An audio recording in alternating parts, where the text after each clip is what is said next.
The eviction notice was taped to the apartment door when Maya Torres came home from her double shift at the diner. Bright orange paper that seemed to glow in the dim hallway light, announcing to everyone in the building that she'd failed again. 30 days to vacate. Past due rent totaling $4,200. Legal action pending. Maya's hands shook as she peeled it off, crumpling the paper before her 7-year-old daughter could see it. Too late. Emma stood behind her, backpack hanging off one shoulder, gap-toothed smile fading as she read her mother's face. Are we moving again, Mama? Maya forced brightness into her voice that she didn't feel. Maybe, baby, but it'll be an adventure. Remember when we moved to this place? You said it was like exploring a castle. This place smells like old socks, and the elevator's always broken. Fair point. They climbed 3 flights of stairs because Emma was right about the elevator. The apartment was small, a 1-bedroom where Maya slept on the couch so Emma could have the bedroom. The radiator clanked and hissed, but barely produced heat. The faucet dripped no matter how tight Maya turned it. The neighbors upstairs fought at 2 in the morning with regularity that had become almost comforting in its predictability. But it was home, or it had been until the diner cut her hours and the car needed new brakes and Emma's school started sending home notices about unpaid lunch fees. Until the math stopped working no matter how many times Maya recalculated their budget at 3 in the morning while Emma slept. 32 years old, and Maya had nothing to show for it except a daughter who deserved so much better and a collection of past due bills that grew faster than she could address them. That night, after Emma was asleep, Maya sat at the kitchen table with her laptop showing a blue screen that reflected back her exhausted face. She'd been scrolling through job listings for 2 hours. Every position required experience she didn't have or certifications she couldn't afford. Her associate's degree in business felt like a cruel joke. 2 years of night school while pregnant, convinced education would save her, only to discover the world didn't care about degrees without connections. The email arrived at 11:47. Maya almost deleted it, assuming it was spam. The subject line read, regarding the estate of Margaret Torres Sullivan. She opened it anyway, too tired to care about phishing scams. Miss Torres, I am writing on behalf of the law firm Hendricks & Associates regarding a matter of inheritance. Your great-aunt, Margaret Torres Sullivan, passed away on November 28th. According to her will, you are named as sole beneficiary of her property located at 17 Mercy Point, Grays Harbor, Maine. Please contact our office at your earliest convenience to discuss transfer of the deed and associated property taxes. Maya read it 3 times, each pass making less sense than the last. Margaret Torres Sullivan. The name pulled at something distant in her memory. A Christmas card maybe 10 years ago, signed by someone claiming to be family. Maya's mother had thrown it away, muttering something about people who abandon their relatives having no right to pretend later. But Maya's mother had been dead for 5 years, taking with her whatever family history she'd refused to share. Maya had grown up knowing she had relatives somewhere, but they were ghosts, mentioned only in bitter fragments when her mother had too much wine. She clicked reply and typed with fingers that felt numb. I received your email. I don't know who Margaret Torres Sullivan is, but I'd like to learn more about this inheritance. Can you provide additional information? The response came within minutes, as if the lawyer had been waiting. Miss Torres, Margaret was your grandmother's older sister. The property in question is a lighthouse keeper's cottage and the attached lighthouse structure. The estate has been in probate for 3 weeks. There are no debts attached to the property, but annual taxes of approximately $800 will need to be addressed. The property is yours if you want it.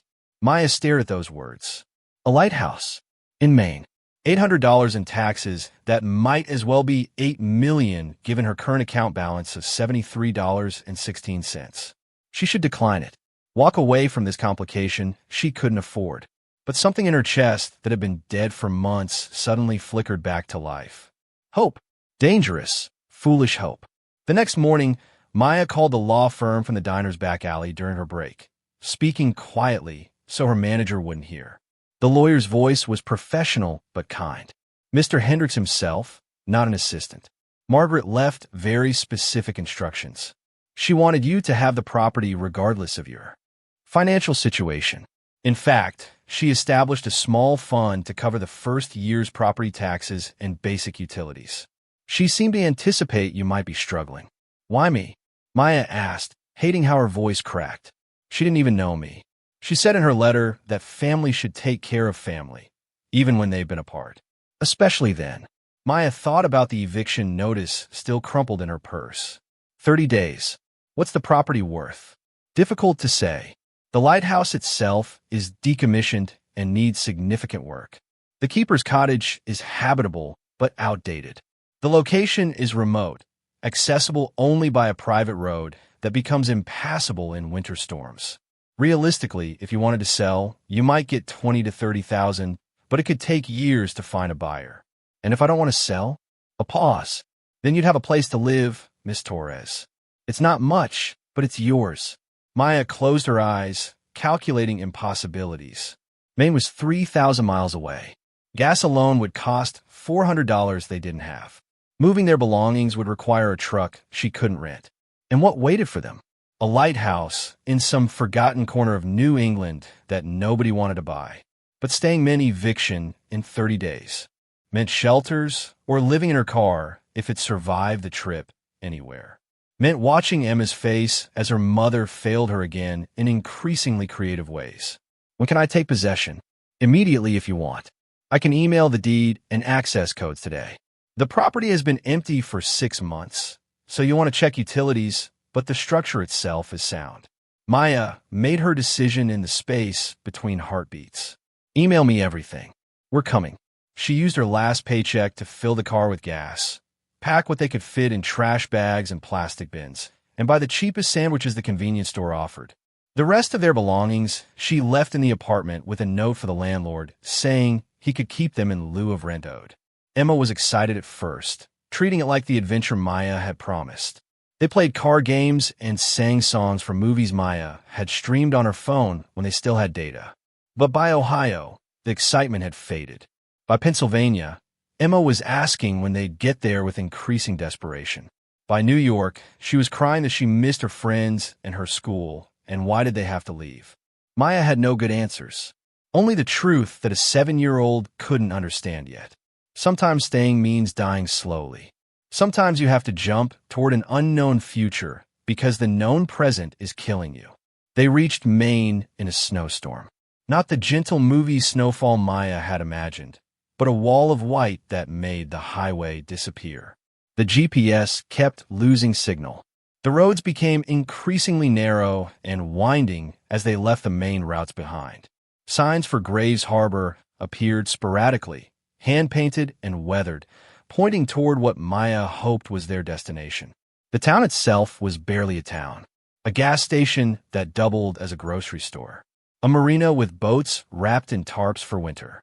A cluster of houses with Christmas lights already up despite it being only December 10th. No stoplights. No fast food chains. Just the kind of place that time forgot or deliberately ignored. The private road to the lighthouse was marked by a rusted sign. Mercy Point. Private property. The car struggled up the incline, tires slipping on ice and packed snow. Trees pressed close on both sides, their branches scraping the windows like fingers trying to pull them back. And then the trees opened up and Maya saw it. The lighthouse stood against the gray Atlantic like a sentinel. White stone tower, maybe 60 feet tall, its light chamber dark and empty. The attached keeper's cottage was a 2-story structure with weathered blue shutters and a porch that wrapped around 3 sides. Behind the buildings, a cliff dropped away to rocks and churning water. It was beautiful and desolate and completely isolated. Emma pressed her face to the window. That's ours. That's ours, baby. It looks haunted. Maya couldn't argue with that assessment. The place looked like something from a Gothic novel. All gray stone and isolation and the constant roar of the ocean that never stopped, never relented, never let you forget you were at the edge of everything. They parked as close to the cottage as possible and ran through the snow to the front door, Emma shrieking with cold and maybe excitement. The key Mr. Hendricks had mailed worked smoothly in the lock, and the door swung open on hinges that barely squeaked. Inside was cold but dry, furnished with pieces that looked handmade, sturdy and practical. A wood stove dominated the main room. The kitchen was small but complete. Stairs led to a second floor, where Maya found 2 bedrooms and a bathroom with ancient fixtures that actually worked when she tested them. Electricity came on when she flipped the switches. Water ran clear after the pipes finished coughing and groaning. Heat would require splitting the firewood she'd seen stacked on the side porch. It wasn't much, but it was shelter. It was theirs. And for the first time in months, Maya felt something other than the constant pressure of drowning. Emma explored with the fearless curiosity of childhood, declaring the smaller bedroom hers and immediately unpacking her stuffed animals. Maya stood in the main room and let herself breathe. One disaster averted. 1,000 more waiting, but for tonight, they had a roof and walls and a door that locked.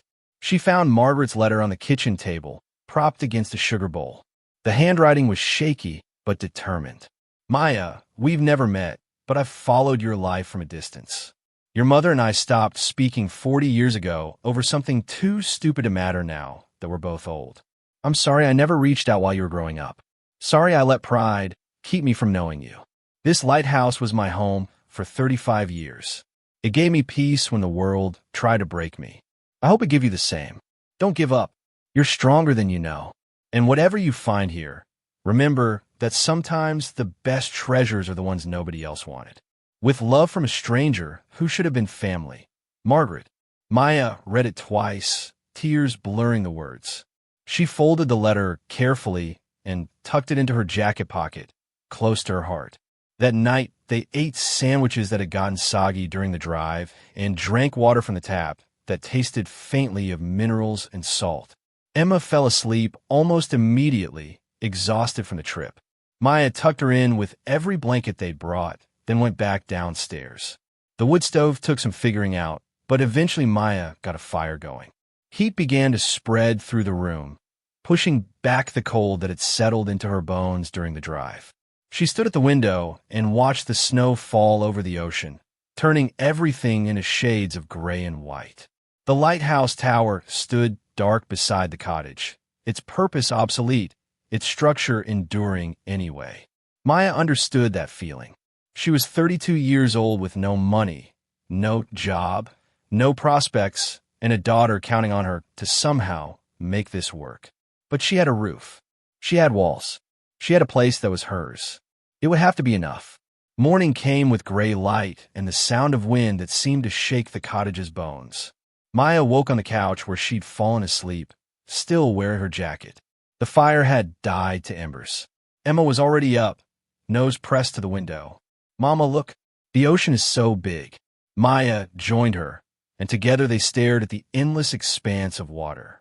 Waves crashed against the rocks below with a violence that was oddly mesmerizing. The sky and sea blended into one mass of gray, making it impossible to tell where one ended and the other began. Can we explore? Let's figure out heat and food first.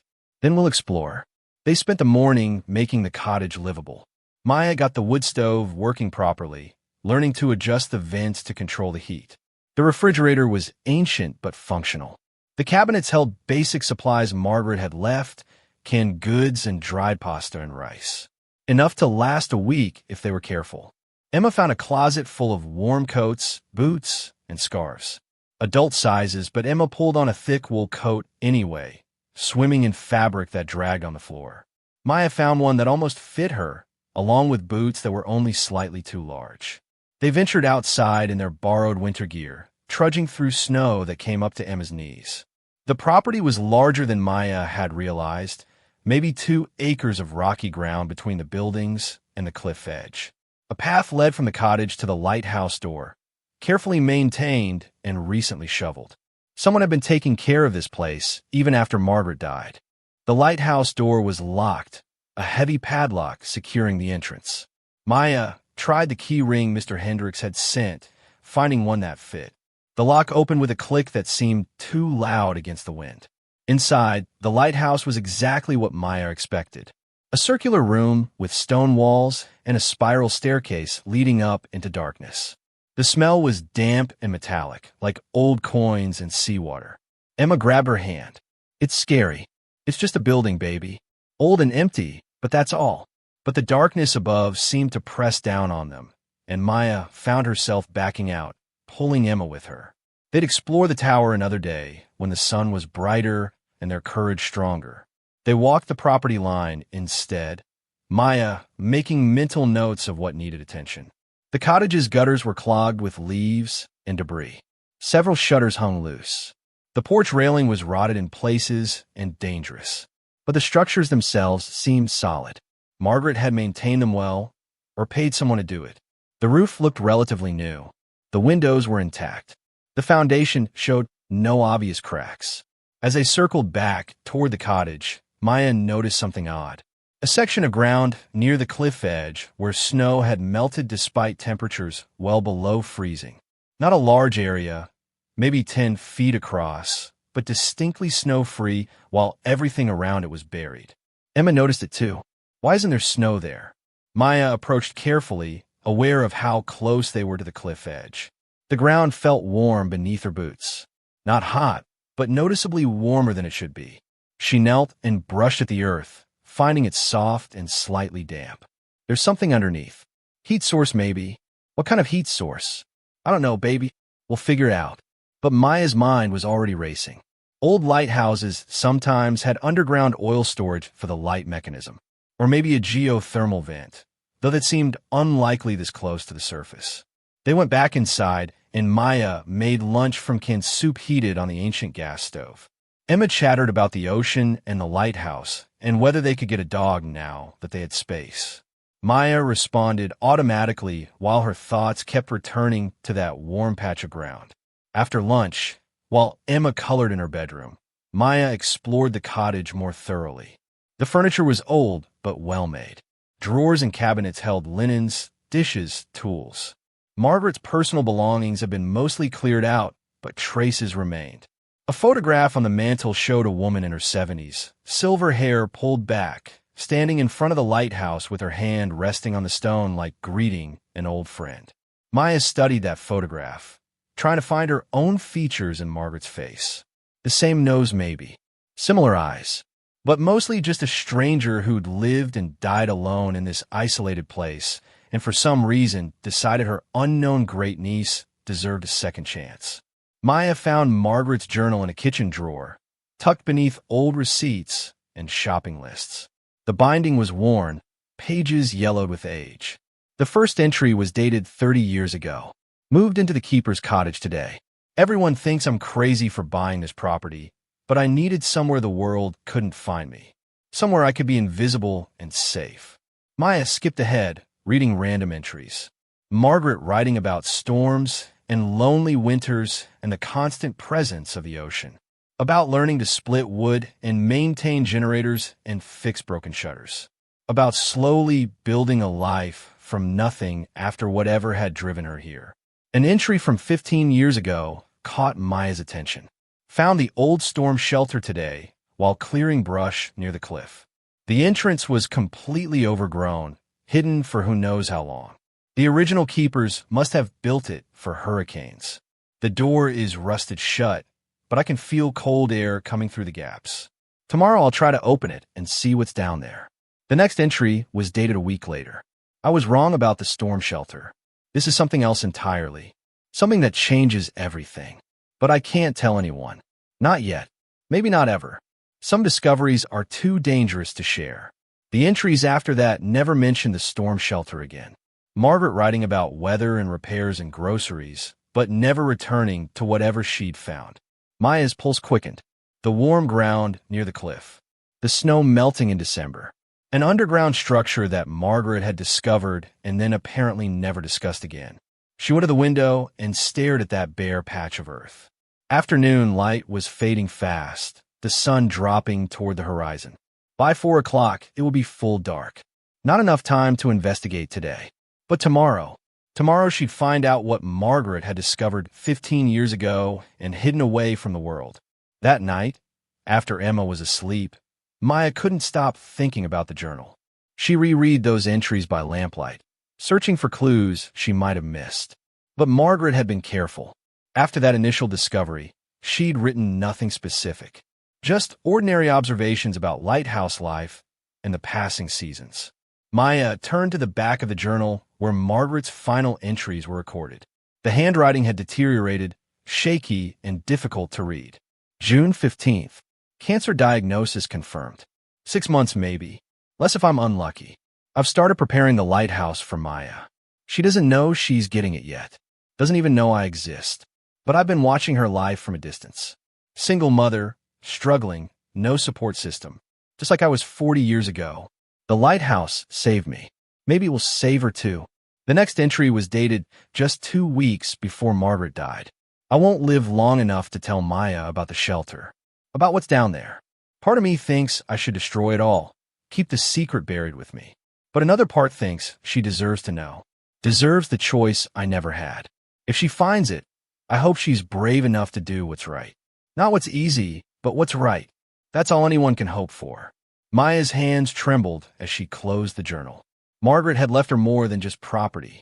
She'd left a mystery, a secret, something valuable enough to hide for 15 years.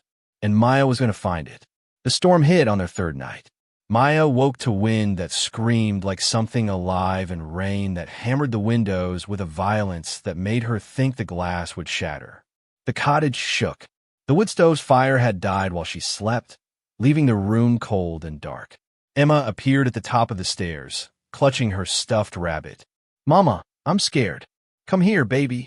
Emma ran down and burrowed into Maya's arms on the couch. They sat together, listening to the storm rage around them. The lighthouse itself seeming to groan under the assault. Is the roof going to come off? No, baby. This house has survived storms for over 100 years. It'll survive this one, too. Maya hoped that was true. The wind sounded like it was trying to tear everything apart. Rain found gaps in the window frames, dripping onto the floor. Somewhere outside, something metallic was banging rhythmically, each impact making Maya flinch. They moved to Emma's bedroom, which faced away from the wind. Maya pulled every blanket over them and held her daughter close, singing songs she barely remembered from her own childhood.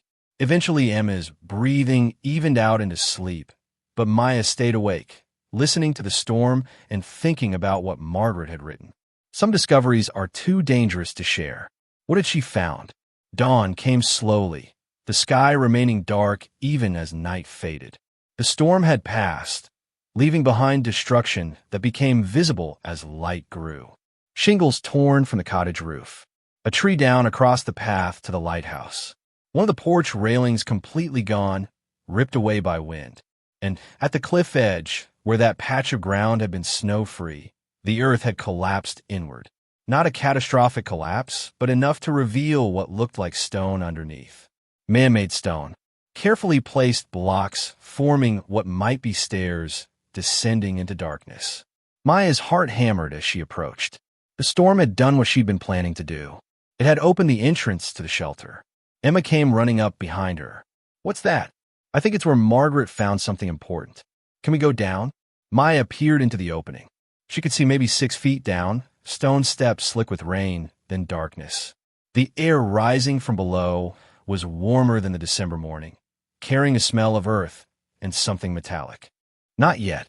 We need flashlights and rope, and we need to make sure it's safe." But Maya knew she was going down there today.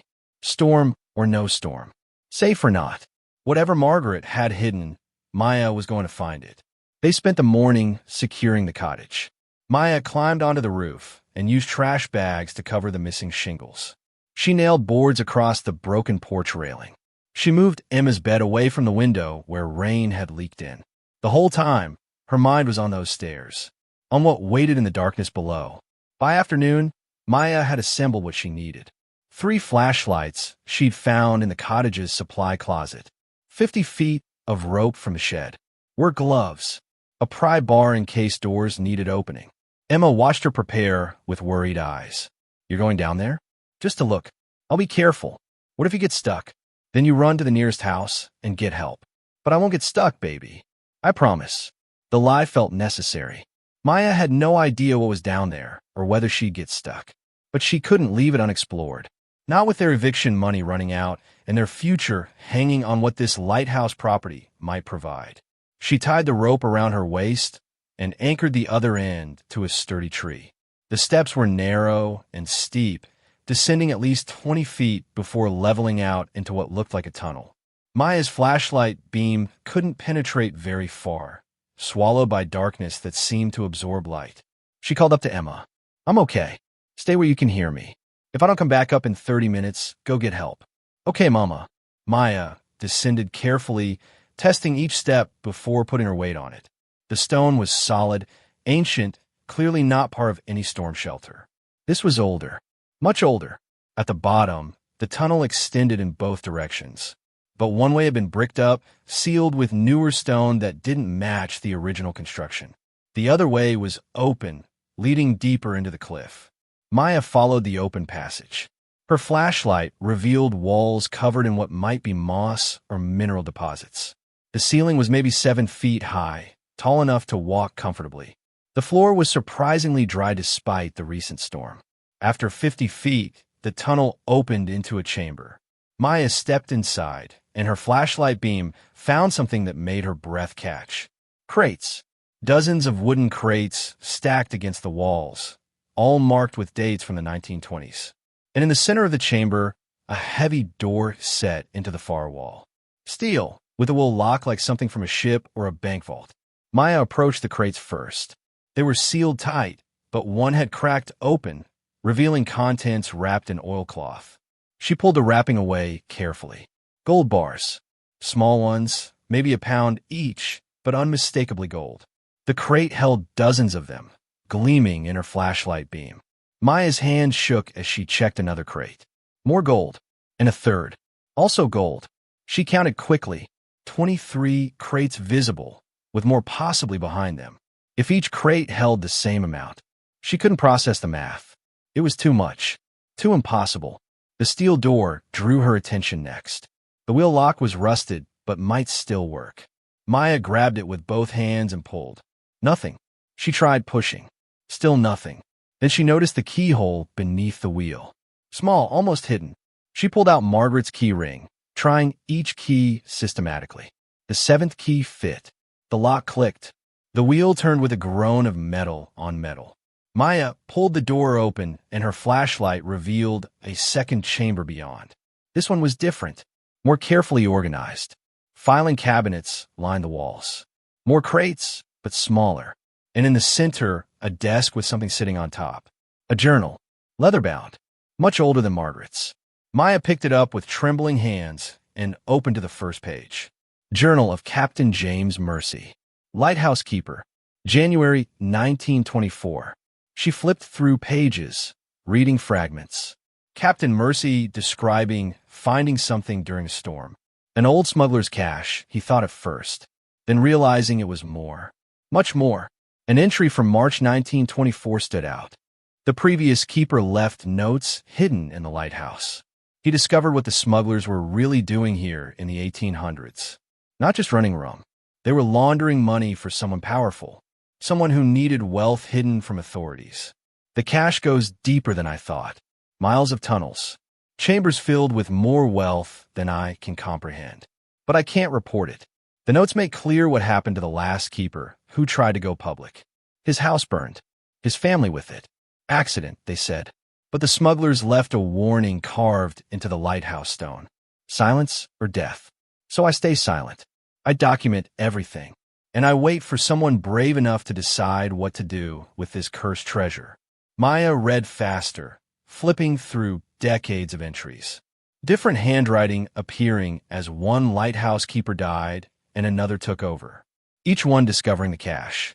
Each one choosing silence over danger. Until Margaret. Her entry appeared at the end of the journal, dated 15 years ago. I found this journal in the lighthouse's storage room. Read the entire thing in one night. Now I understand why this property was so cheap. Everyone local knows the stories. Everyone knows about the curse. But I don't believe in curses. I believe in choices. These keepers chose fear over action. I choose differently.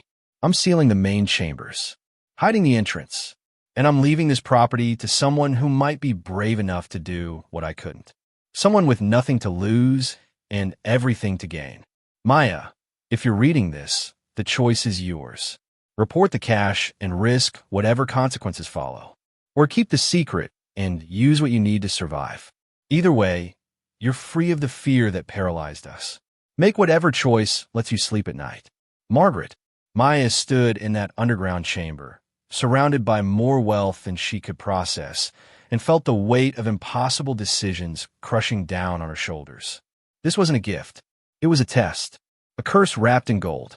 A secret that had killed families and paralyzed keepers for over a century. And now it was hers.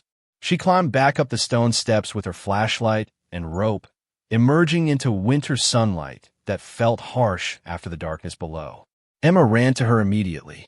"Mama, you were gone so long. I was scared." "I'm okay, baby. Just exploring." "What did you find?" Maya looked at her daughter's trusting face. 7 years old and completely dependent on a mother who now had to decide whether to claim cursed treasure or report it and risk losing everything again. "I found a mystery, and I need to figure out what to do about it." That night, Maya couldn't sleep. She kept thinking about those gold bars. 23 crates visible. Captain Mercy had written about miles of tunnels and multiple chambers. How much wealth was really down there? Millions? Tens of millions? More importantly, who did it belong to? Smugglers from the 1800s who were long dead? Their descendants who might still be watching? The government who'd probably claim it under salvage laws? Maya pulled out her phone and searched for information about Lighthouse smuggling in Maine. She found dozens of articles. The coast had been notorious for it. Rum running during Prohibition. Before that, general smuggling to avoid customs. Some operations had been connected to organized crime families from Boston and New York. One article mentioned Mercy Point specifically. The lighthouse there had been decommissioned in 1964 after the keeper died under mysterious circumstances. The property had stayed empty for years because locals believed it was haunted. Several families had tried to live there, but all moved away within months, citing strange sounds and feelings of being watched. Margaret had been the first to stay long-term. The article speculated she was either very brave or very foolish. Maya wondered which category she fell into. By morning, she'd made a decision. Not about what to do with the treasure. That was too big to decide quickly, but about what to do next. She needed to explore the full extent of the cache. Document everything. Understand what she was really dealing with before making any choice. She waited until Emma was distracted with breakfast, then grabbed supplies and descended back into the tunnels. This time she brought a camera, notebook, and more rope. The chamber with the gold crates was just the beginning. Beyond the steel door, the tunnels branched in multiple directions. Maya chose one at random and followed it deeper into the cliff. She found a second chamber filled with smaller crates containing jewelry. Diamonds, rubies, emeralds. Necklaces that looked like they belonged in museums. Rings that could pay off every debt Maya had ever accumulated. A third chamber held bearer bonds. Maya didn't fully understand what those were, but the dates ranged from 1920 to 1960, and the denominations were staggering. $100,000 per bond. Hundreds of them stacked in careful piles. A fourth chamber contained art. Paintings wrapped in protective cloth. Sculptures. Pieces that looked European and ancient. Maya recognized none of them, but they radiated value in a way that made her nervous to be near them. She documented everything with photographs and notes, trying to maintain clinical detachment. But her hands shook. Her heart raced. The scope of what Margaret had hidden was beyond anything Maya could have imagined. In a side tunnel, she found something that made her stop completely. A skeleton. Human. Slumped against the wall with a bullet hole in the skull. Beside the remains was a leather wallet, mostly rotted away. But the badge inside was still intact. Federal agent. Dated 1933. Someone had killed a Fed and hidden his body down here. The smugglers protecting their cash? Or the keepers protecting their silence? Maya backed away carefully, suddenly very aware of how alone she was. How deep underground. How easy it would be for the entrance to collapse and trap her here with all this cursed wealth and dead men's bones. She retreated to the main chamber and climbed back up to sunlight, gasping fresh air like she'd been drowning.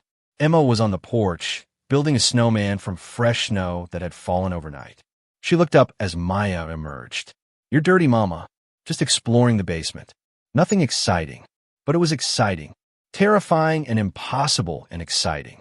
Maya had stumbled into something that could solve every problem she'd ever had or destroy her life completely. The line between those outcomes felt razor thin.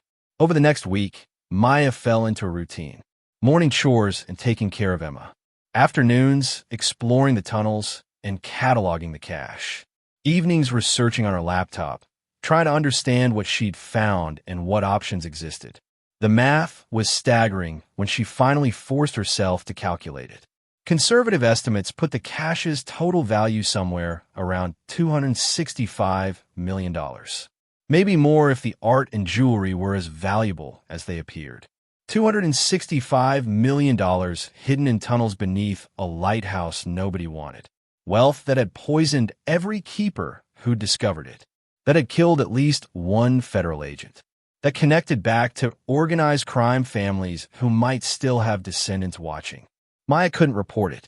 Not without risking investigation that would reveal she'd known about it for days before saying anything.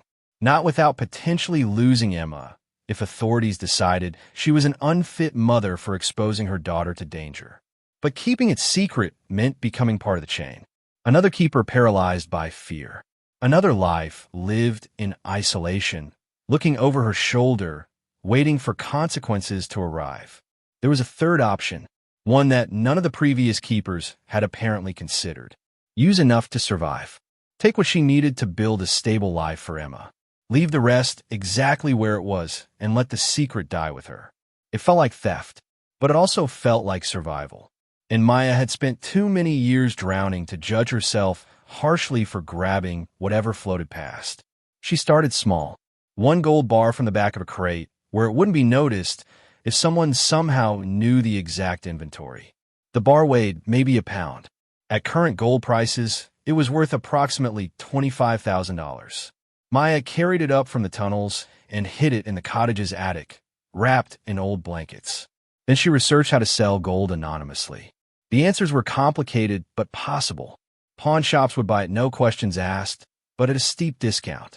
Private buyers would pay full value, but require documentation she didn't have. There were ways around it. Drive to different cities. Sell small amounts at multiple locations. Use cash for everything. Stay invisible. It would take time, but Maya had learned patience during years of poverty. She could be patient now. That night, Emma asked a question that hit Maya like a punch. Mama, why do you keep going into the ground? I'm exploring, baby. Making sure the property is safe. Are you looking for treasure? Like pirates? Maya forced a laugh. No treasure, sweetie. Just old lighthouse stuff.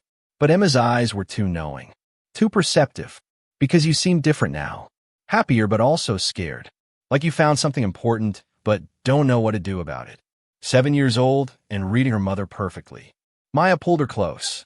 I did find something important. I found us a home, and I'm going to make sure we never have to leave it. Promise?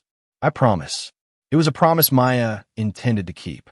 Whatever consequences followed, she'd face them. But Emma would have stability. Emma would have a childhood better than the one Maya had survived. That was worth any risk. The first sale happened 2 weeks later. Maya drove 6 hours to Portland with a gold bar hidden in her spare tire well. She'd researched pawn shops and chosen one that advertised immediate cash for gold. The owner was a man in his 60s with suspicious eyes and a scale that looked certified. He examined the bar carefully, tested its purity, then quoted a price. $18,000 for the full bar. Cash today. It was lower than market value, but Maya didn't have the leverage to negotiate. She accepted and walked out 30 minutes later with $18,000 in $100 bills that felt like they might burn through her purse. She drove home shaking, convinced police would pull her over, convinced someone had followed her from a pawn shop, convinced this was the moment everything would fall apart. But nothing happened. She made it back to the lighthouse without incident, hid the money in the attic with the remaining gold bars she'd carefully extracted from the cache. And for the first time in years, Maya slept soundly, not because her problems were solved, but because she'd taken action instead of passively drowning. Over the next months, she made 4 more trips, different cities each time, different pawn shops, never enough gold to raise suspicion. building her cash reserve carefully and methodically.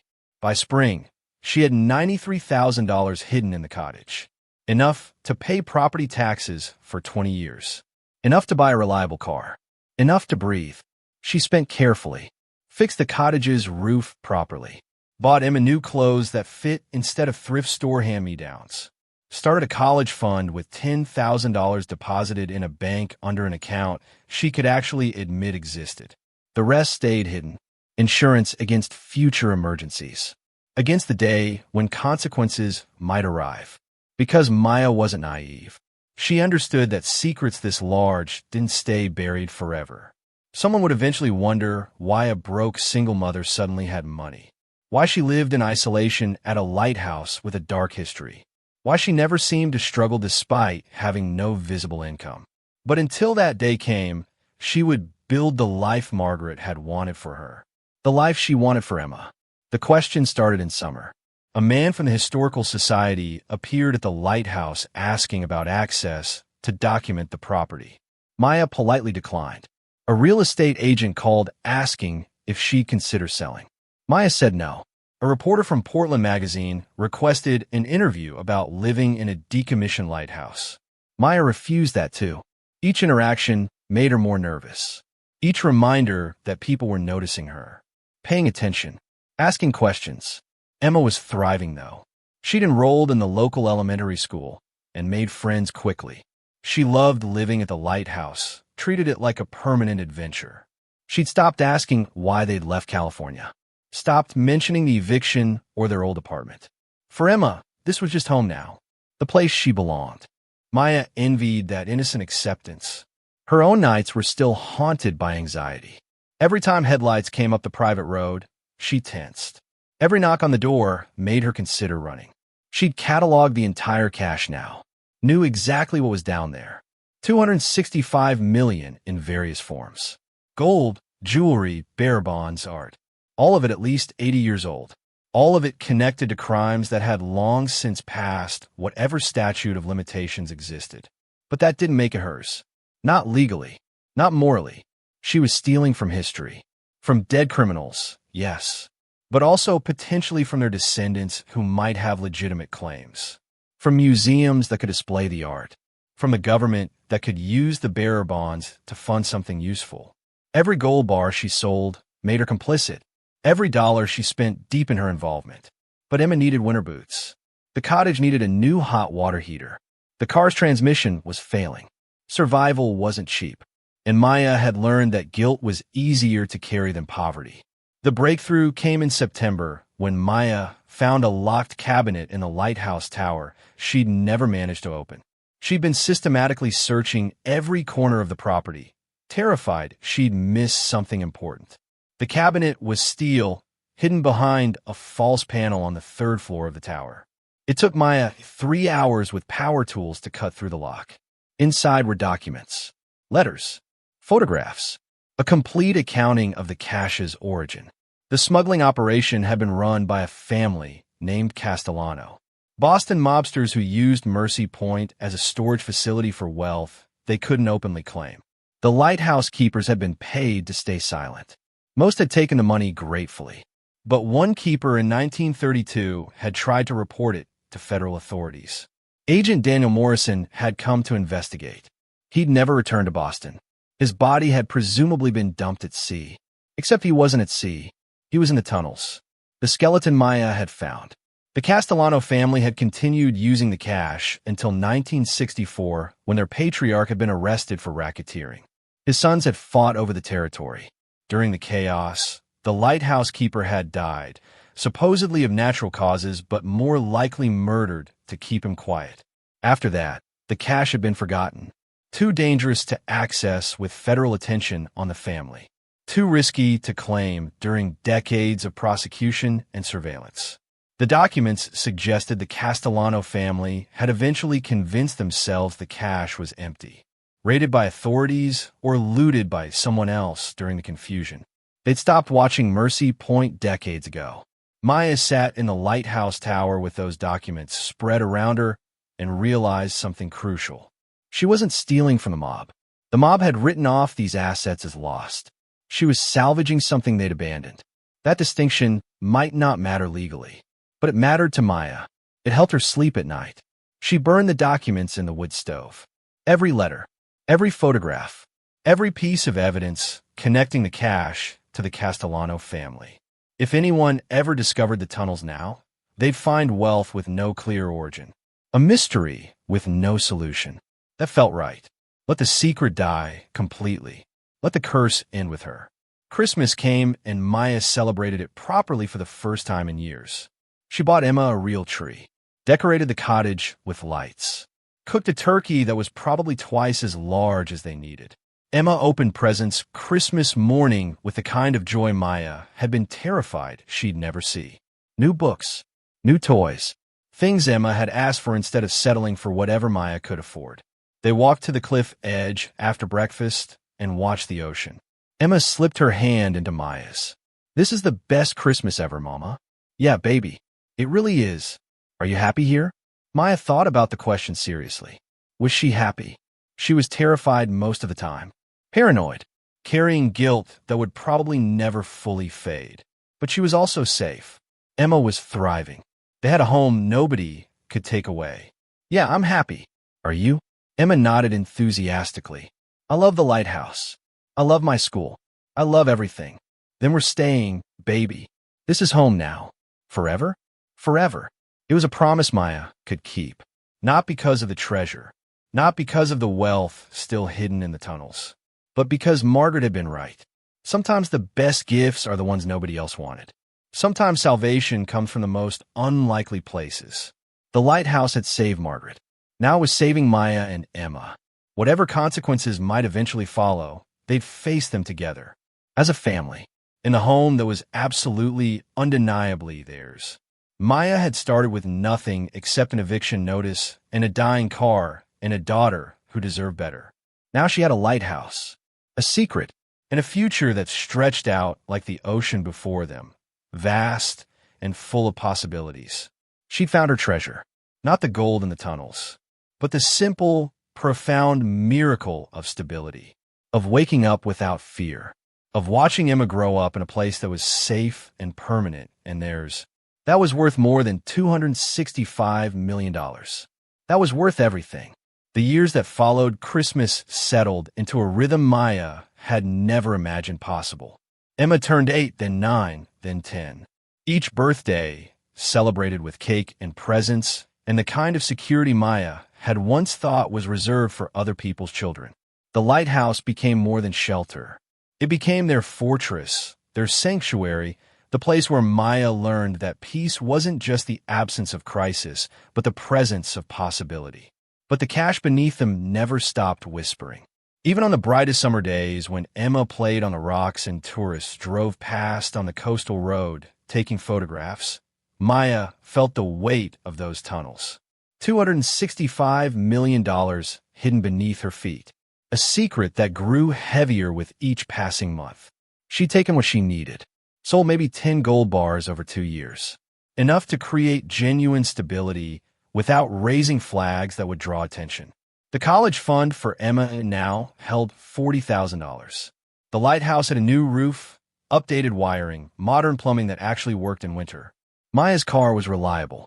Their savings account could weather emergencies. They weren't rich, but they weren't drowning anymore. And that distinction felt more valuable than any amount of gold.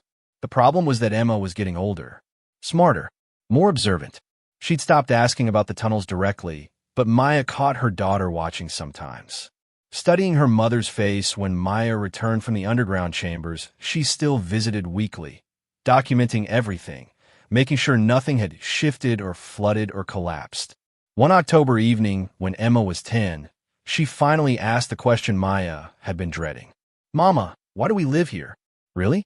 Maya looked up from the laptop, where she'd been researching property tax laws. "What do you mean, baby?" "We live here because Aunt Margaret left it to us.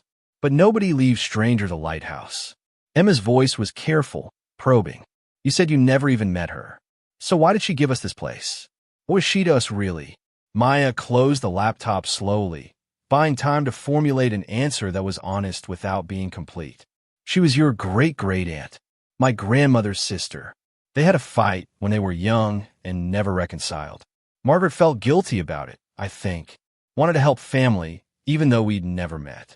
Emma sat down across from her, arms crossed in a posture that reminded Maya uncomfortably of herself. There's something else, though. Something you're not telling me. I know there is. Why would you think that? Because you get this look sometimes, like you're carrying something heavy and can't put it down. And you go into those tunnels, even though they scare you. I see your hands shake after you come back up. Maya felt her throat tighten. The curse of raising a perceptive child. Emma missed nothing, absorbed everything, processed the world with an intelligence that sometimes frightened Maya with its accuracy. There are things I need to check. Structural things. Making sure the property is safe. That's not an answer, Mama.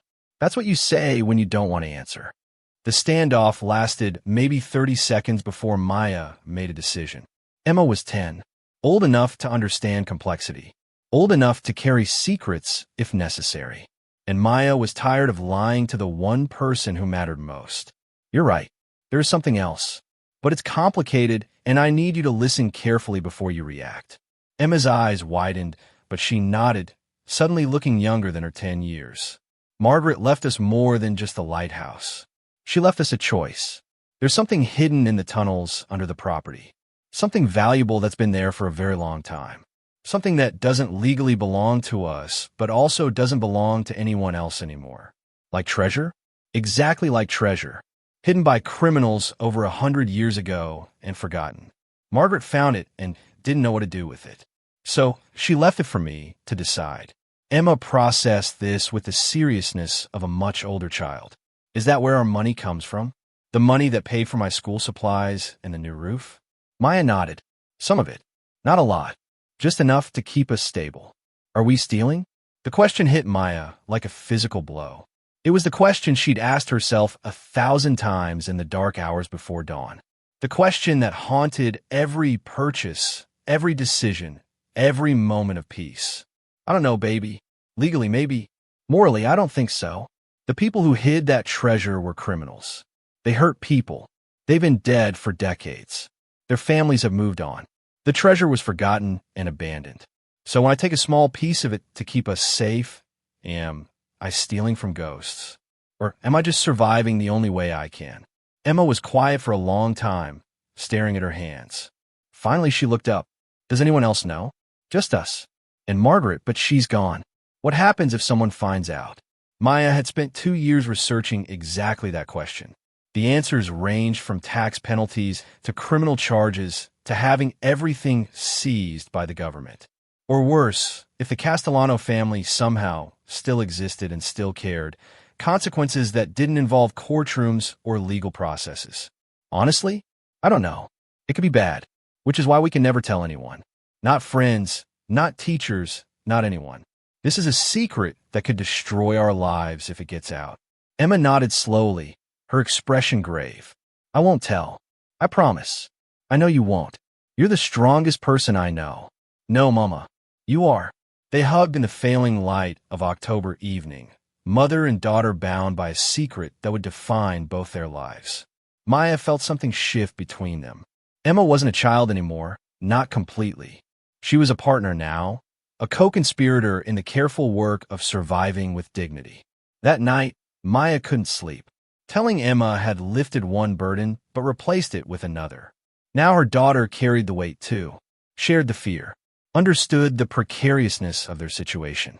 But Emma had deserved the truth, and Maya was done with lying to the people she loved. The first real threat came in November. A man appeared at the Lighthouse on a Tuesday afternoon, driving a black sedan that looked too expensive for casual tourism. He was maybe 50, silver hair, perfectly styled, suit that probably cost more than Maya's car.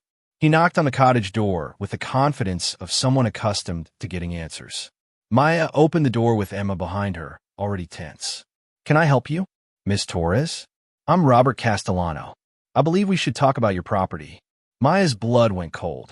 Castellano, the name from the documents she'd burned. The family who'd hidden the cash, who'd killed federal agents to protect their secrets. She forced her voice to stay level. I'm not interested in selling if that's what you're asking. Robert smiled without warmth. I'm not here to buy. I'm here because my family has a historical interest in this lighthouse. My grandfather used this property for business purposes many years ago. I'm researching family history and hope you might allow me to look around. I keep the property private. I'm sure you understand. His smile never wavered, but his eyes went hard. Miss Torres, my family has connections to this lighthouse going back to the 1920s. Connections that involve assets we believe may still be on the property. Assets that legally belong to my family regardless of who currently holds the deed to the land. There's nothing here except an old lighthouse and a cottage. If your family left something behind, it's long gone. Robert stepped closer, and Maya fought the urge to back away. I think we both know that's not true. My family has been distracted for many years by legal troubles. But those troubles are resolved now, and we're reclaiming what's ours. I can make this easy, or I can make this difficult. Your choice. Emma tugged on Maya's sleeve, scared. Maya placed a protective hand on her daughter's shoulder. This property belongs to me. Legally. With a deed filed with the county.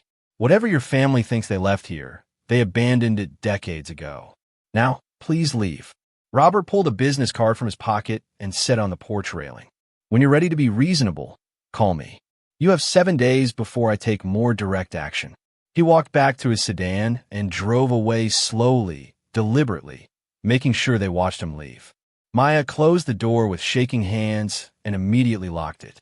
Emma was pale, frightened in a way Maya hadn't seen since they'd fled California. Who was that man? Someone dangerous. Someone we need to be very careful around.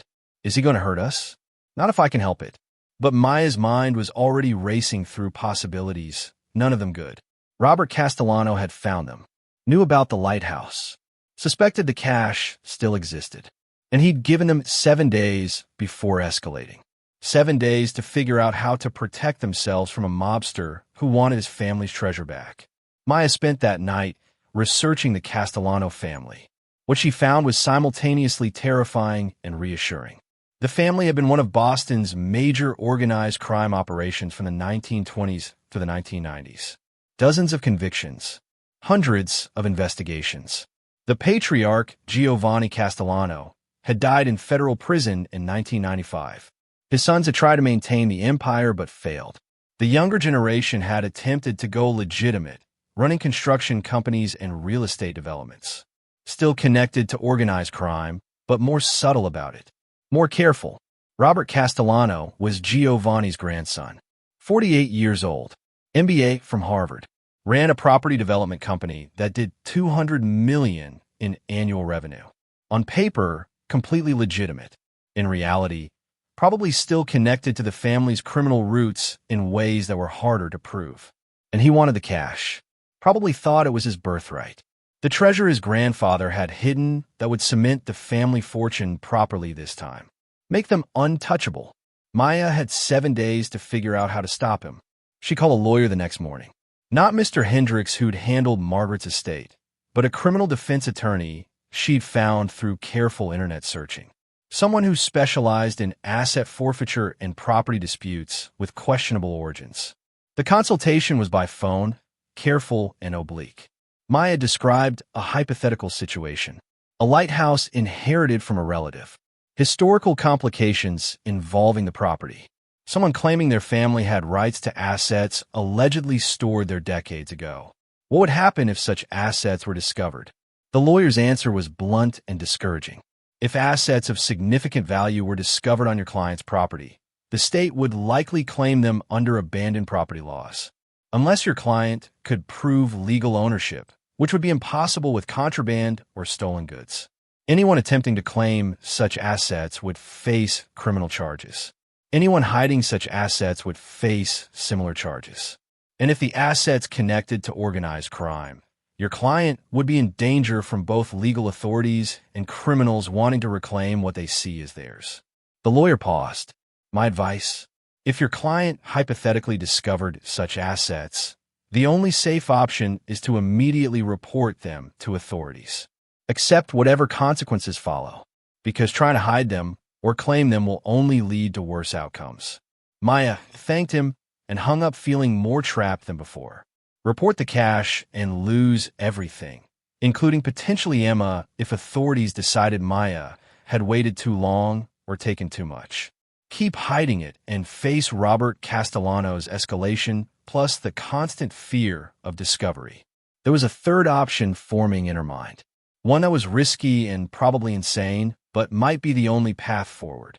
She could make the cash disappear, not the treasure itself, but the evidence of it. Collapse the tunnels. Bury everything so deep that even if Robert sent people to excavate, they'd find nothing but rock and sealed passages. It would mean destroying $265 million, walking away from wealth that could change their lives completely. But it would also end the threat, make the treasure truly lost, turn it back into the legend it had been before Margaret discovered it. Maya spent 3 days considering the plan from every angle. She walked the property with surveying equipment borrowed from the library, mapping the tunnel system in relation to the cliff structure. She researched controlled demolitions and cave-ins. She calculated how much explosive or how much excavation would be needed to collapse the passages permanently. It was possible. Difficult and dangerous, but possible. On the 4th day after Robert's visit, Maya drove to a construction supply store 3 hours away and purchased blasting materials using cash and a fake name. Not enough to raise suspicions. Just demolition charges that contractors use for rock removal and foundation work. She made similar purchases at 2 other stores, spreading her orders to avoid patterns. By day 6, she had everything she needed. 15 pounds of explosive charges, detonators, safety equipment, and a plan that would either save them or destroy everything. Emma watched her prepare with solemn eyes. You're going to bury it, aren't you? The treasure. It's the only way to keep us safe. If there's no treasure to find, Robert has no reason to threaten us. But so much money, Mama. Enough to never worry about anything again. Money that would put us in prison or get us killed. I'd rather have less money and know you're safe. Emma hugged her tightly. I'm scared. Me too, baby. But sometimes being brave means doing the scary thing anyway. On the 7th day, Maya sent Emma to stay with a neighbor, a grandmother named Ruth who'd become their friend over the past 2 years. She told Ruth she needed to do some dangerous maintenance work on the property and wanted Emma safely away.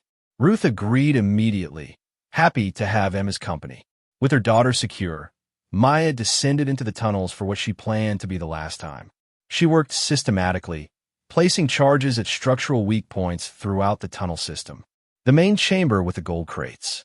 The secondary chambers with jewelry and bonds. The passages that branched deeper into the cliff. Every location that would need to collapse to seal the cache permanently. It took 8 hours. Maya worked by battery-powered lantern light, double-checking every placement, making sure the demolition would be complete. She photographed everything one final time, documenting the treasure that would soon be lost forever. The bearer bonds worth millions. The paintings that belonged in museums. The jewelry that represented someone's wealth and someone else's theft. The gold bars that had kept her and Emma alive these past 2 years. All of it about to be buried under tons of rock. Maya placed the final charge near the tunnel entrance and ran the detonator wire back up to the surface. She stood at the top of the stone stairs, looking down into darkness that would soon be sealed forever. Part of her screamed to stop, to reconsider. $265 million. The chance to give Emma everything. To never struggle again. To live without the fear that had defined Maya's entire adult life. But another part, the part that sounded like Margaret's voice from her journal, knew this was right. The treasure had poisoned every keeper who discovered it. It had killed people, ruined lives. Continuing that cycle would eventually destroy Maya and Emma too. Better to end it. Return the curse to the earth and walk away clean. Maya was reaching for the detonator when she heard vehicles approaching. Multiple engines. Tires on the gravel road that led to the lighthouse. She ran to the cottage window and saw 3 black SUVs parking in a semicircle around the property. Robert Castellano stepped out of the lead vehicle, flanked by 6 men who moved with the coordinated precision of professional enforcers. Not mob thugs. These were trained security, possibly ex-military, carrying themselves with the confidence of people who'd done this kind of work before. Robert walked toward the cottage, gesturing for his men to fan out and secure the perimeter. Maya's heart hammered as she ran back outside, deliberately standing near the tunnel entrance where the detonator wire emerged from the ground. "Mr. Castellano, you said 7 days. It's only been 7 days. I said before I took more direct action. Today is that action." Robert's smile was cold and professional. "We're going to search this property thoroughly. You can cooperate and make it easy, or resist and make it hard. Either way, we're finding what my grandfather hid here. You're trespassing. I can call the police." "Please do." Robert pulled out his phone. "Call them. Explain why you're so worried about me searching a property that supposedly contains nothing valuable. Explain why you're so defensive about old tunnels that should be empty." Maya's hand moved to the detonator in her pocket. She could trigger it now, collapse everything before Robert's people got inside. But the charges were powerful enough that the explosion might be felt at the cottage, might injure someone, might make her culpable for whatever happened. Robert saw her hesitation and mistook it for surrender. Smart choice. Now show us the entrance, and this can all be civilized. One of his men had been walking the property and called out. "Found something here. Stairs going down. Looks recently used." Robert's expression shifted to triumph. "Search it. All of it. Find everything." The men descended into the tunnels with flashlights and equipment, organized and efficient. Maya stood frozen, watching her chance to destroy the cache disappear as Robert's people documented everything. They were thorough, taking photographs, making notes, clearly building a record of discovery. 20 minutes later, the lead man emerged. "Boss, you need to see this. It's everything the family stories described. Maybe more." Robert looked at Maya with an expression that mixed satisfaction and contempt. "Thank you, Miss Torres, for preserving my family's assets so carefully. We'll be removing them starting today. You'll receive fair compensation for your caretaking services. Say $50,000. That's generous considering you've been living illegally off property that doesn't belong to you." Maya found her voice. "That treasure has been abandoned for 80 years. It doesn't belong to your family anymore. It doesn't belong to anyone. Possession is 9/10 of the law. And my people are currently in possession." Robert gestured to his men. "Start bringing it up. We'll need trucks." Maya's hand was still on the detonator. She could trigger it now, collapse the tunnels with Robert's men inside. But that would make her a murderer, would end any hope of Emma having a normal life, would prove she was as criminal as the Castellanos. She pulled her hand away from the detonator and let it fall to the ground. Robert saw the gesture and smiled. "Good, you're learning." What he didn't see was Maya pulling out her phone and sending a text to the number she'd hoped she'd never need to use. The lawyer she consulted had given her a contact, a federal agent who specialized in organized crime and recovered assets. Someone who might be interested in a cache of contraband hidden by a mob family. The text was simple. "Mercy Point Lighthouse. Grays Harbor, Maine. Castellano family recovering hidden assets from 1920s. Happening now. Multiple witnesses." She sent it and slipped the phone back in her pocket as Robert's men began hauling crates up from the tunnels. The gold bars gleaming in afternoon sunlight. The jewelry spilling from containers. The bearer bonds still crisp despite decades underground. Robert photographed everything, documenting his family's recovered fortune. He was so focused on the treasure that he didn't notice Maya watching him with an expression that wasn't defeat, but rather grim satisfaction. The FBI arrived 45 minutes later. 5 vehicles carrying a dozen agents, moving with the same coordinated precision as Robert's people, but with badges and legal authority. They sealed the property, detained everyone present, and began documenting everything Robert's men had brought to the surface. The lead agent was a woman named Sarah Chun, maybe 40, with sharp eyes and a no-nonsense attitude. She approached Maya while other agents secured Robert and his people. "Miss Torres? I'm Special Agent Chun. We received a tip about organized crime activity at this location. Can you explain what's happening here?" Maya told her story carefully, sticking as close to truth as possible while omitting the parts about taking gold bars. Margaret had inherited the property and discovered the cache, had left it sealed because she didn't know what to do with it. Maya had only learned about it when Robert Castellano showed up making threats. She'd contacted authorities as soon as Robert's people began illegally excavating.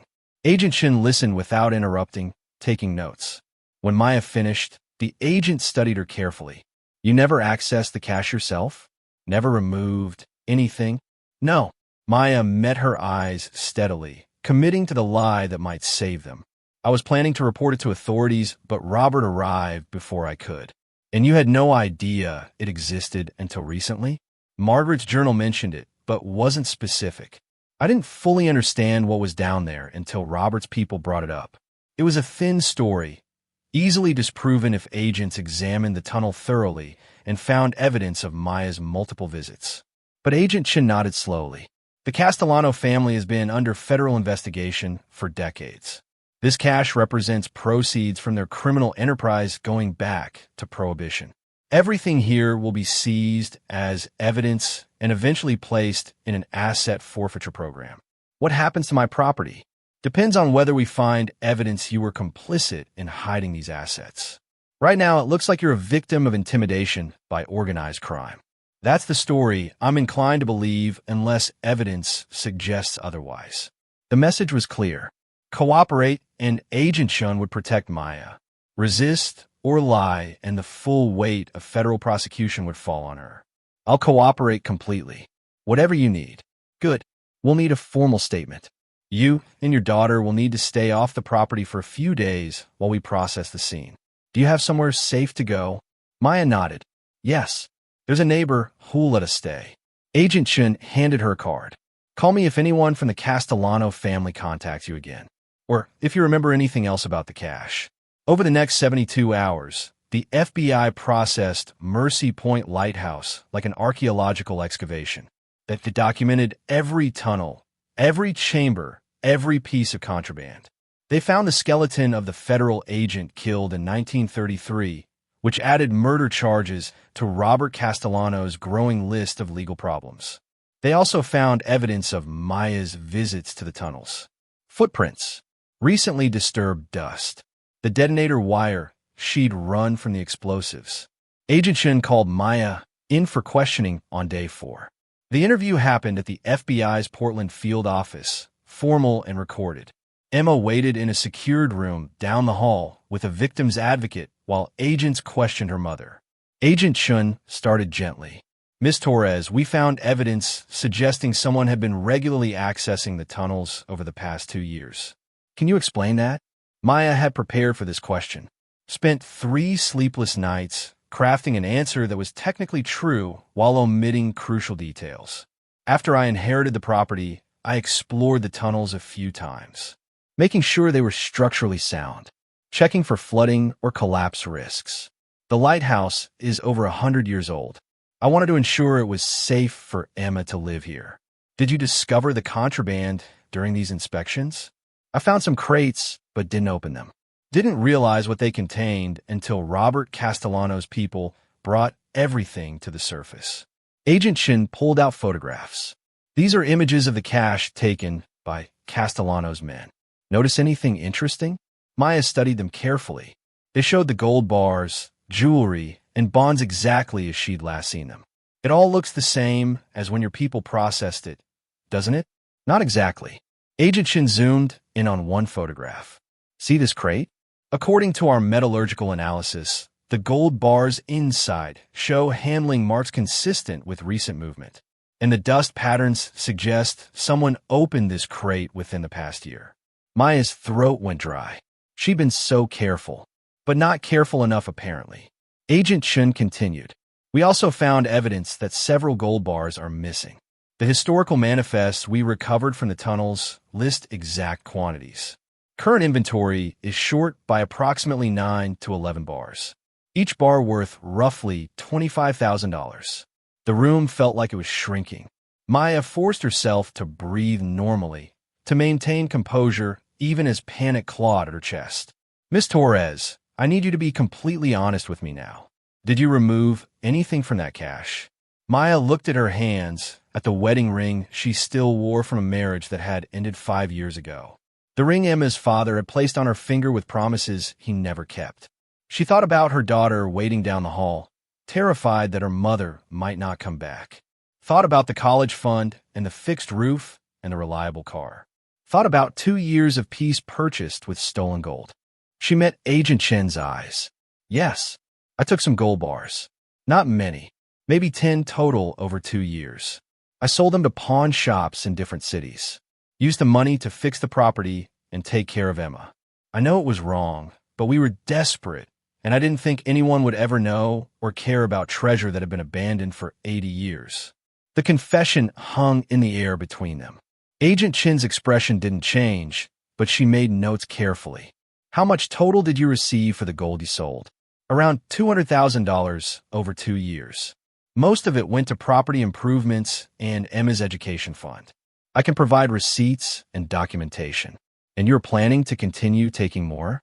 Maya thought about the detonator wire, about her plan to destroy everything rather than let the Castellanos reclaim it, about the choice between greed and safety that she'd made only hours before Robert's arrival. No, I was planning to seal the tunnels permanently.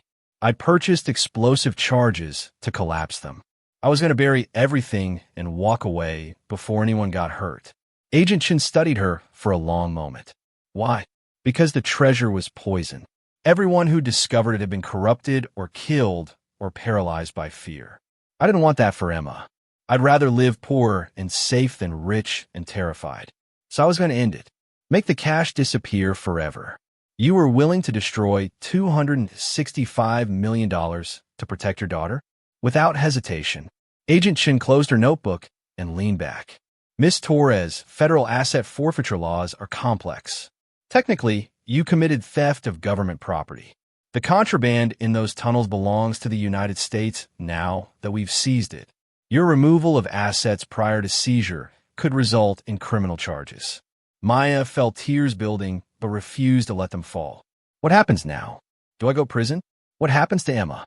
That depends on several factors. Your cooperation, your motivation, whether we believe you're a criminal or a desperate parent who made poor choices. Agent Chen's expression softened slightly. Personally, I see someone who inherited an impossible situation and did what she thought necessary to survive. That doesn't make it legal, but it makes it understandable. She pulled out paperwork and slid it across the table. Here's what I'm proposing. You plead guilty to a misdemeanor charge of unlawful retention of found property. You provide complete documentation of what you took and where it went. You surrender any remaining proceeds. In exchange, the federal prosecutor will recommend probation, restitution, and no jail time. You keep your daughter. You keep the Lighthouse. You rebuild your life legally. And if I refuse, then we charge you with felony theft, conspiracy, and obstruction. You potentially face 5 to 10 years in federal prison. Emma goes into foster care. You lose everything, including the Lighthouse. It wasn't really a choice. Maya signed the papers with shaking hands, committing to cooperate fully, to make restitution for the money she'd saved, to accept probation and supervision. Agent Chen witnessed her signature. You're doing the right thing. For what it's worth, I respect that you were willing to destroy the cash rather than let the Castellanos take it. That took real courage. Or stupidity. Sometimes those are the same thing. The legal process dragged on for 8 months. Maya provided complete documentation of every gold bar she'd sold, every pawn shop she'd visited, every dollar she'd spent. The federal prosecutors were thorough, but ultimately fair. They recognized the difference between criminal enterprise and desperate survival. The plea agreement held. Maya was convicted of a misdemeanor, sentenced to 3 years probation, and ordered to make restitution of $193,000, the remaining balance of what she'd taken after accounting for legitimate property improvements. The restitution would take years to pay off, but it was manageable. Maya set up a payment plan of $500 monthly. It would take her 32 years to fully repay, but it kept them housed and stable. The Lighthouse remained theirs. The FBI had no grounds to seize it since Maya had inherited it legitimately and the property itself wasn't proceeds of crime. They removed every piece of contraband from the tunnels, but left the structures intact. Robert Castellano and his associates were charged with criminal conspiracy, attempted theft of government property, and illegal excavation. Robert's connection to the 1933 murder of Agent Morrison couldn't be proven directly, but the publicity destroyed his legitimate businesses. The Castellano family's attempt to reclaim their fortune had instead exposed them to fresh federal scrutiny. Emma handled it better than Maya expected. She understood on some level that her mother had done wrong, while also doing what was necessary. The guilt Maya carried was her own to bear, but knowing Emma didn't hate her for it made the weight bearable. They fell into a new rhythm. Maya found work remotely, doing bookkeeping for small businesses, making enough to cover expenses and her restitution payments. Emma continued thriving in school, popular and engaged, unburdened by secrets anymore. The tunnels stayed sealed. The FBI had collapsed the passages as part of their evidence processing, making sure nobody could access whatever might remain. The treasure that had poisoned so many lives was finally buried permanently. But the story didn't end quietly. The media discovered the cache and ran with it. Mercy Point Lighthouse became famous as the site of a major organized crime treasure recovery. Journalists wrote articles. Documentary producers made inquiries. Tourism companies added the lighthouse to their coastal routes. Maya refused all interviews, declined all offers to tell her story. She'd cooperated with authorities as required, but saw no reason to profit from what had essentially been theft, regardless of circumstances. One spring morning 2 years after the FBI raid, Maya found an envelope in her mailbox. No return address, but postmarked for Boston. Inside was a check for $200,000 and a brief note. Miss Torres, the federal asset forfeiture program has concluded processing the Mercy Point cache.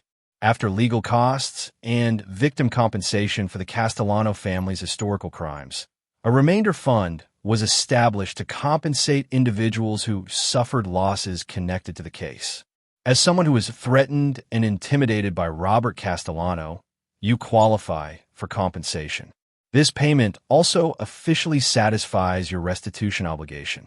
The federal government considers your debt paid in full. I hope this helps you and Emma build the life you deserve. Special Agent Sarah Chun. Maya stared at the check for a long time, her eyes blurring with tears.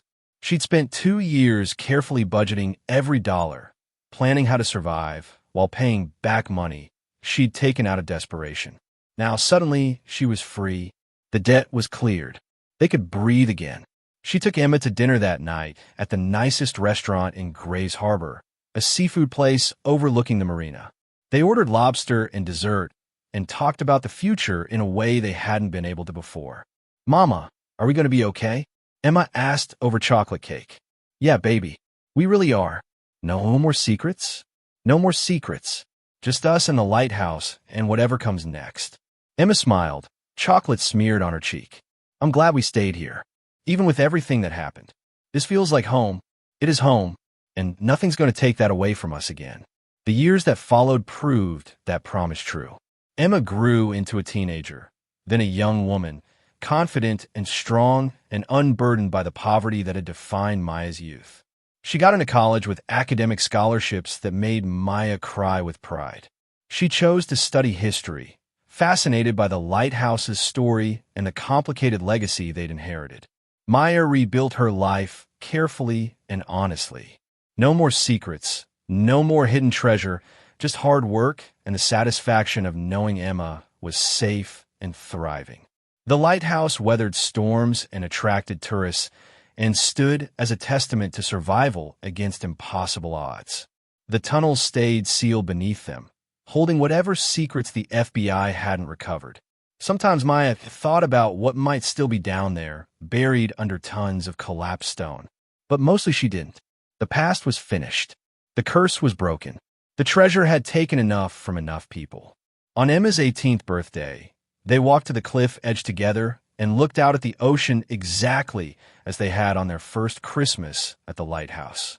Emma was taller than Maya now, strong and capable, ready to face whatever came next. "Mama, can I ask you something?" "Of course, baby.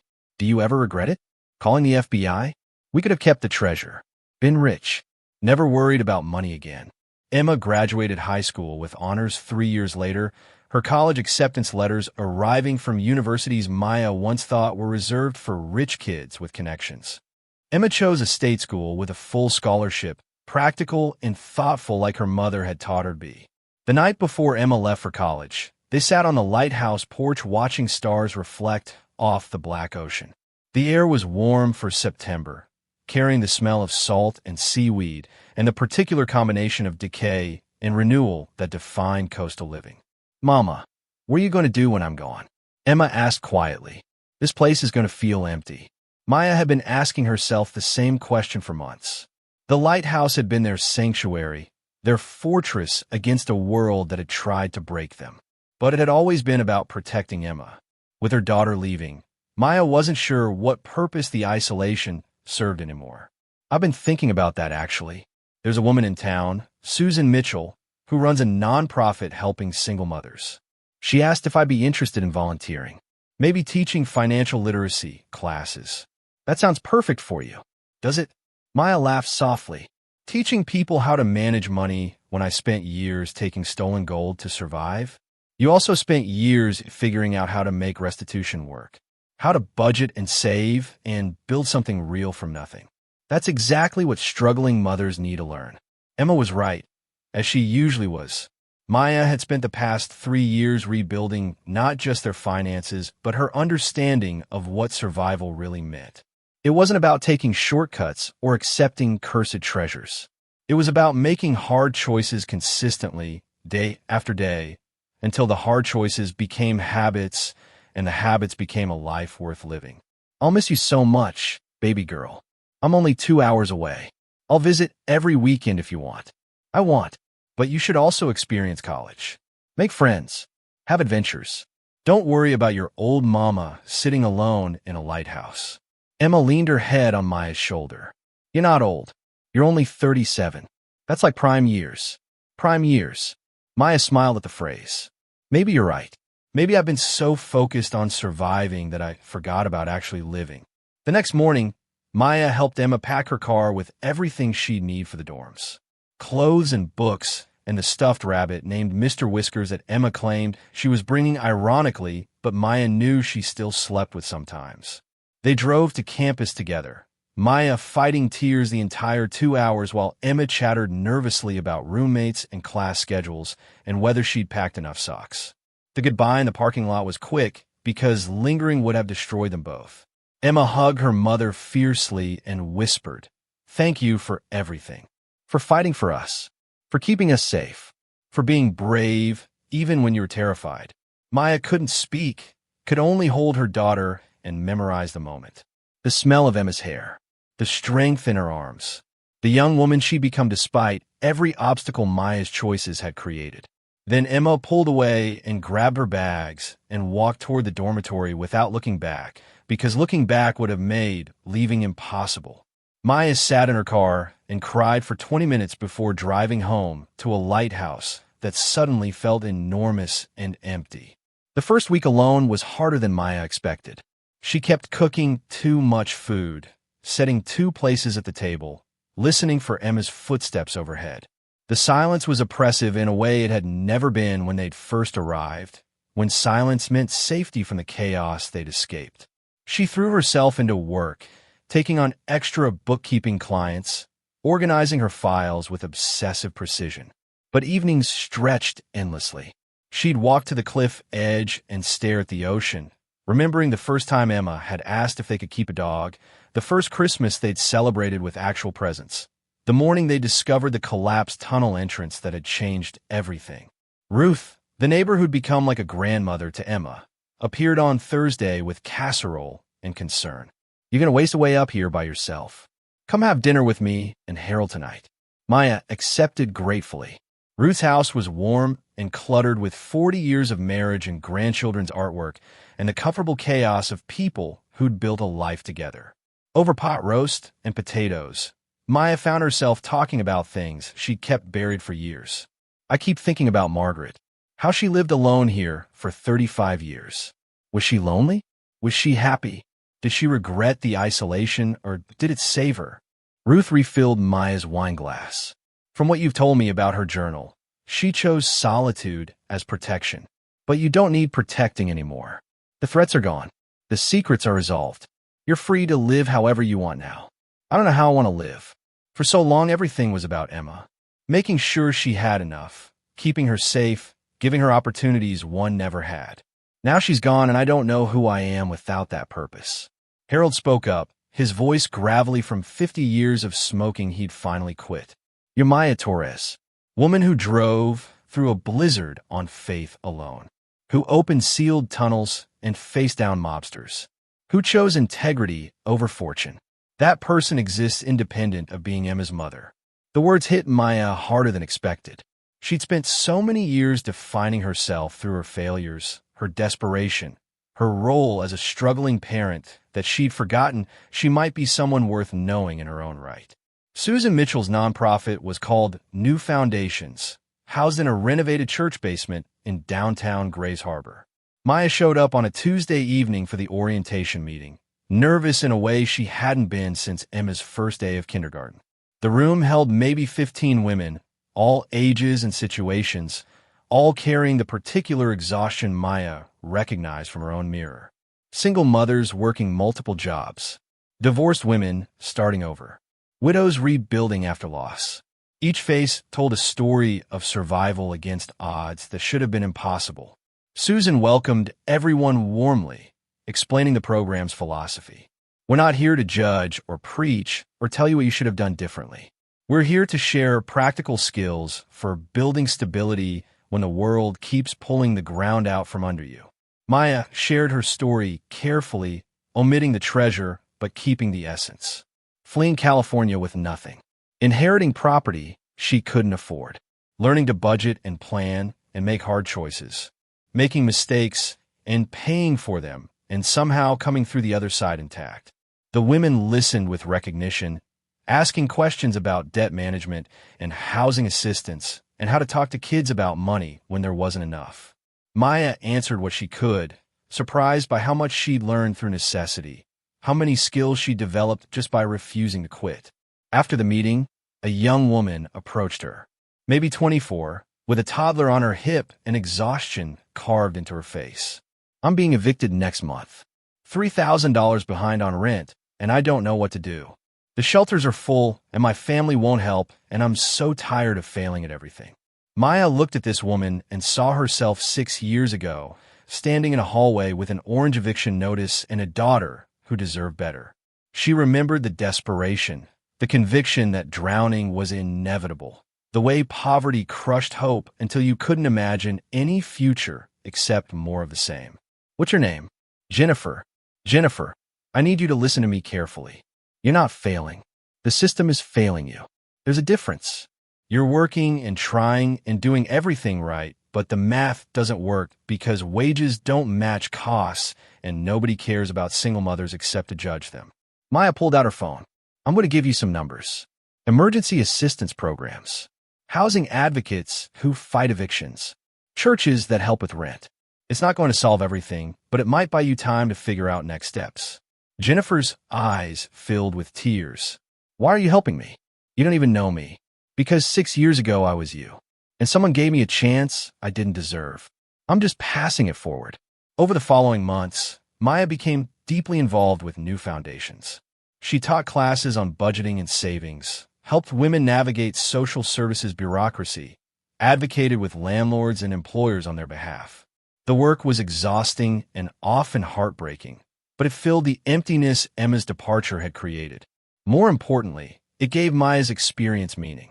The years of poverty and struggle weren't just trauma to overcome. They were education she could use to help others navigate the same impossible terrain. Emma came home for Thanksgiving, bursting with stories about classes and friends and campus life. She looked different somehow, more confident, more herself.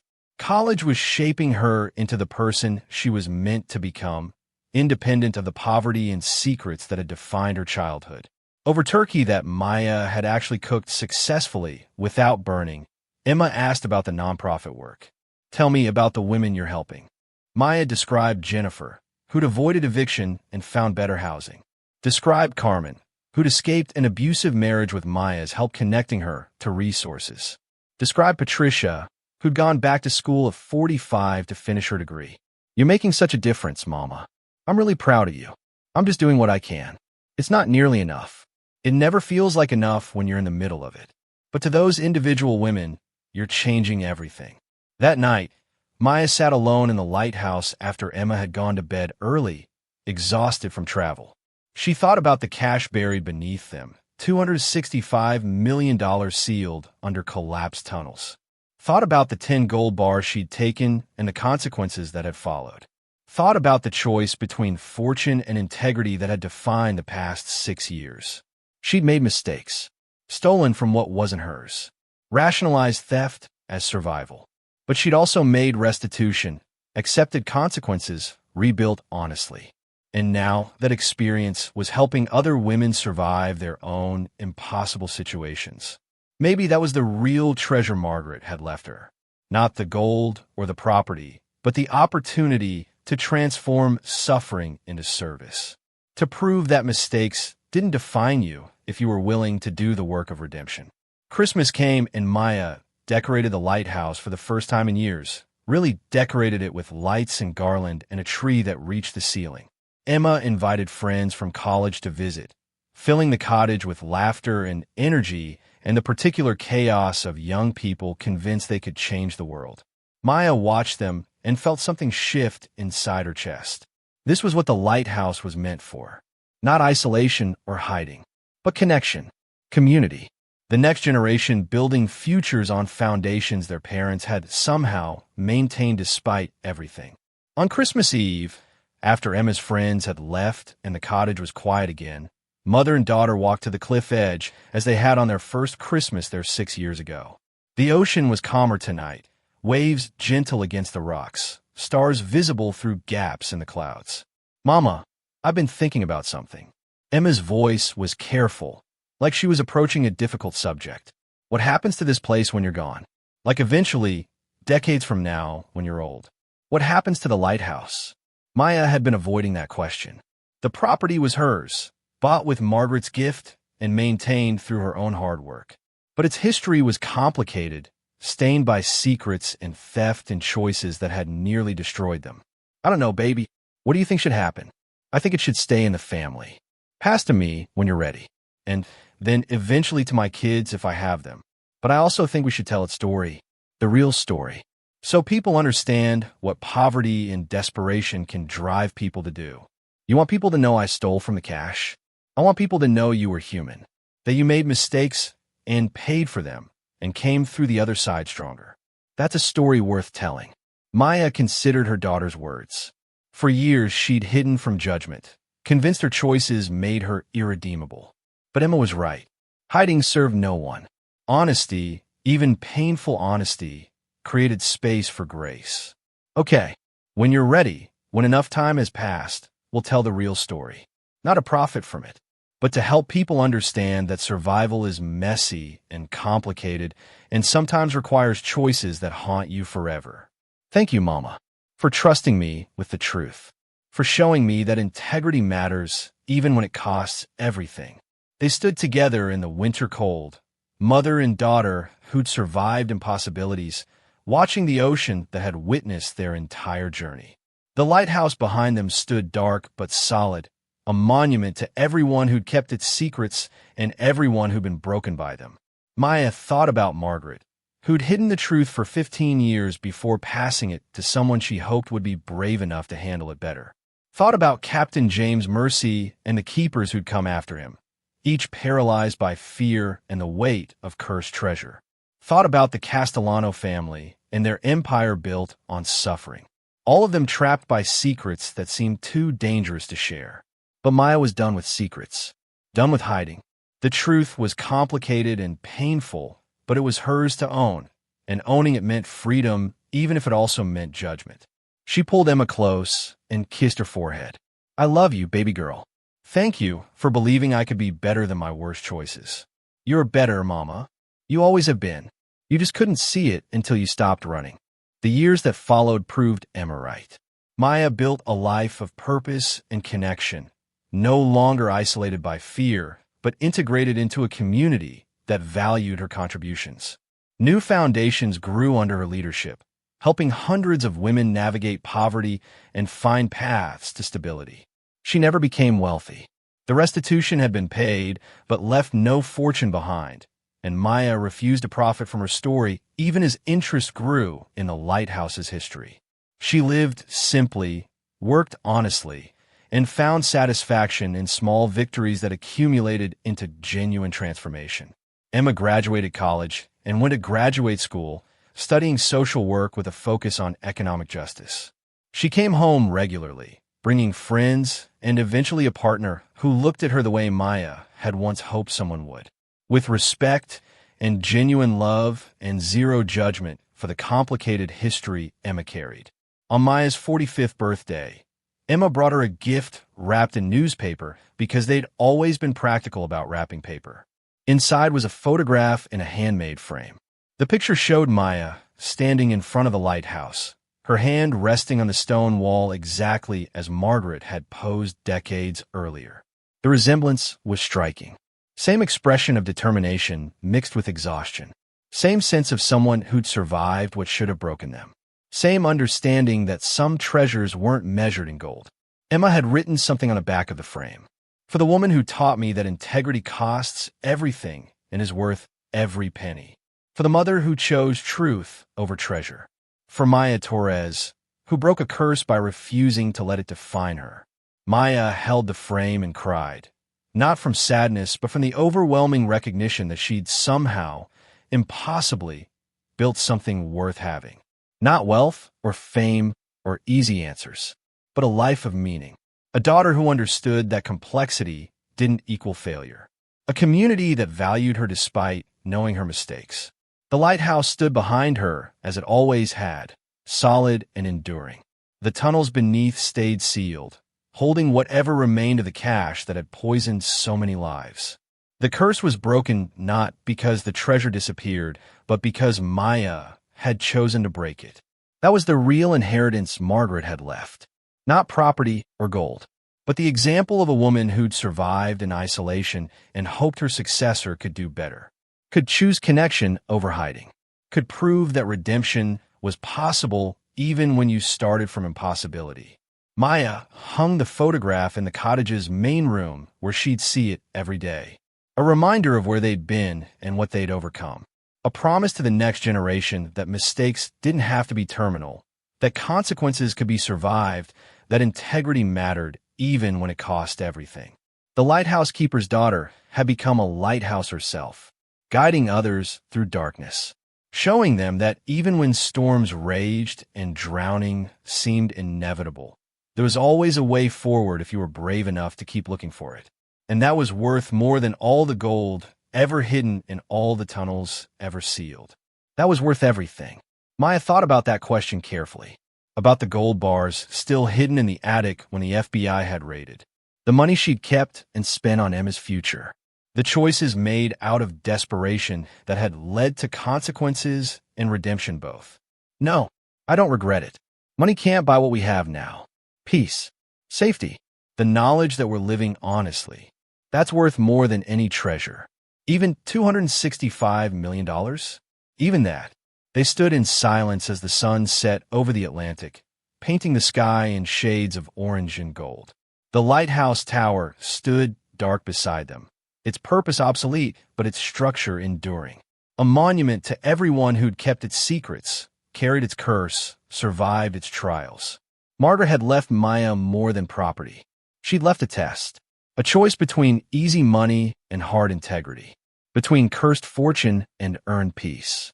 Maya had failed the test initially, taken what she shouldn't have, made choices desperation had forced upon her. But she'd also eventually made the harder choice, had called authorities instead of defending stolen treasure, had accepted consequences instead of running, had taught Emma that sometimes the only way through darkness was to walk straight toward the light regardless of what it revealed. That was worth everything. Emma squeezed her mother's hand. I'm proud of you, Mama. I know the last few years have been hard, but you did the right thing. I did the necessary thing. I'm still figuring out if it was right. It was because we're still here, still together.